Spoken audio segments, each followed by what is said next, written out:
Le décès de la reine d'Angleterre, une révolution économique et écologique en Allemagne, le film Pinocchio fait son entrée au cinéma. Bonjour et bienvenue dans cette nouvelle édition de Flip Info. On est dimanche, il est 18h et cela faisait très longtemps qu'on n'avait pas fait une nouvelle édition. Et donc cette vidéo signe la relance de Flip Info en format vidéo mais aussi sur notre site appelé Flip Info le site. Le lien du site internet est en description. Et d'ailleurs n'hésitez pas à vous inscrire sur le site, c'est gratuit évidemment et cela vous permet de recevoir tous les articles lors de leur sortie ainsi que les replays des éditions. Bref, trêve de bavardage et on est parti pour résumer les infos importantes de la semaine.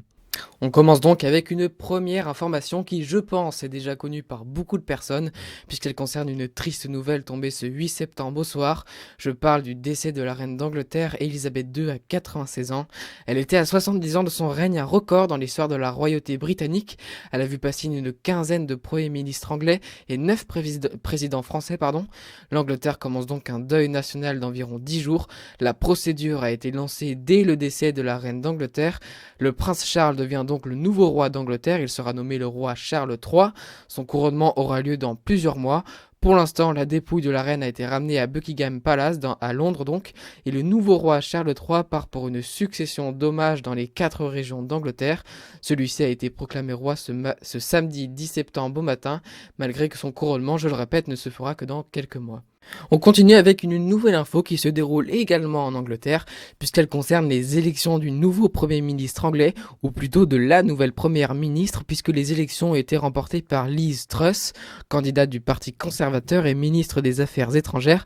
Liz Truss a remporté les élections ce lundi face à Rishi Sunak, ancien ministre des Finances. Tous deux étaient candidats du Parti conservateur, le même parti donc que Boris Johnson.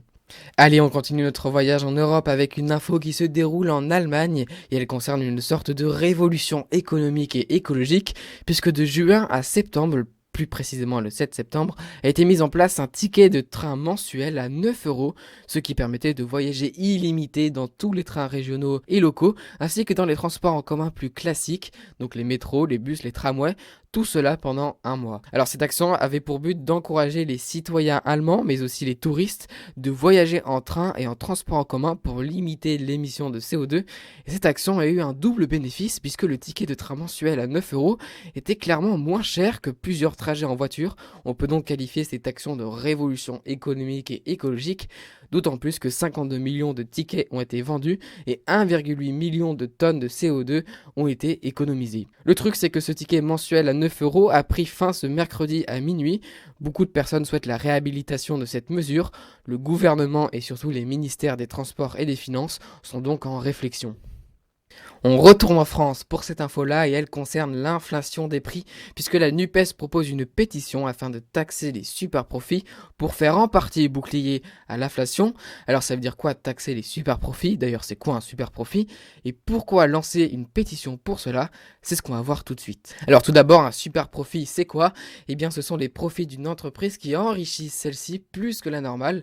Donc en fait c'est un gain très conséquent et considéré comme anormal et cela arrive surtout aux grandes entreprises multinationales, comme par exemple Total Energy, qui a réalisé un chiffre d'affaires égal à 18,7 milliards de dollars, soit 18,3 milliards d'euros, lors du premier semestre de 2022. C'est donc une somme très conséquente et c'est 3 fois plus que l'année précédente lors de la même période. Et on observe ce phénomène dans les grandes entreprises et surtout dans les entreprises multinationales d'énergie. Alors ces super profits, on va reprendre le cas de Total Energy, sont expliqués par certains par la flambée des prix du pétrole, liée donc à la crise en Ukraine, mais d'autres personnes comme la NUPES affirment il est temps de taxer les profiteurs de crise qui se sont enrichis grossièrement pendant cette période. Il faut augmenter la contribution des grandes entreprises au financement de la vie collective. Ce sont les paroles de Jean-Luc Mélenchon. Alors pourquoi lancer une pétition pour cela? Eh bien parce que la NUPES a décidé de défendre ce projet à l'Assemblée nationale. Cependant, le parti d'Emmanuel Macron, Renaissance donc, a refusé une telle taxation alors que certains pays européens ont opté pour cette solution. C'est le cas de la Grèce qui taxe 90% des super profits des sociétés d'électricité. C'est le cas également de l'Italie qui met en place une taxe de 10% sur les super profits des entreprises d'énergie. Pour la Grande-Bretagne, c'est une taxe de 25% qui se met en place. Mais bien d'autres pays européens ont opté pour cette initiative également. Allez, une info de type animalière, puisque ce lundi 5 septembre, c'était le jour d'anniversaire de Janus la tortue à deux têtes, un record pour ce type de tortue-là, si on peut dire type. Le Muséum d'histoire naturelle de Genève en Suisse, donc, lui a offert des fleurs comestibles en l'honneur de cet anniversaire record. Alors ces tortues, en plus d'avoir deux têtes, elles possèdent deux cœurs, deux paires de poumons et deux estomacs, un animal très particulier donc, qui n'aurait pas survécu en pleine nature aussi longtemps.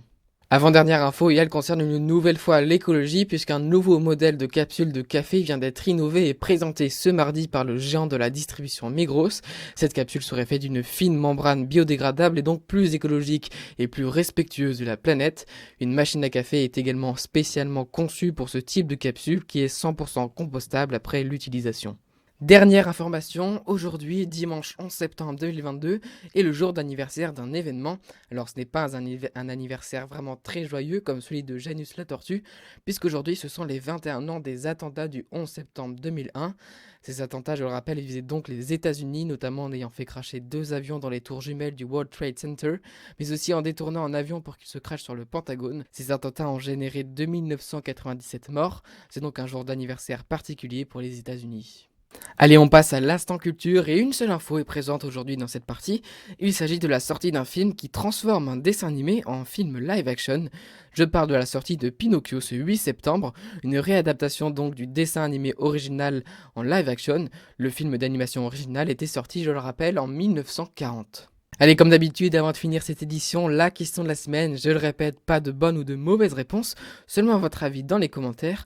Et cette semaine, la question est la suivante. Trouvez-vous juste de taxer les super profits des grandes entreprises multinationales? C'est à vous de jouer et de réfléchir dans les commentaires. Et d'ailleurs, pour les gens qui ne souhaitent pas afficher leur réponse en public, il est tout à fait possible de m'envoyer votre réponse sur le site de Flip Info. Il vous suffit d'aller dans la rubrique Contact et de rédiger votre réponse avant de l'envoyer. Et je serai le seul à voir votre réponse, contrairement quand vous écrivez dans les commentaires. Le lien du site est en description bien entendu, et je précise que dans votre message, vous devez préciser si vous voulez que votre réponse soit prise en compte pour la prochaine édition. C'est tout pour cette semaine, je vous souhaite une bonne journée, une bonne soirée, et je vous dis à la semaine prochaine pour la prochaine édition de Flip Info. Allez, au revoir.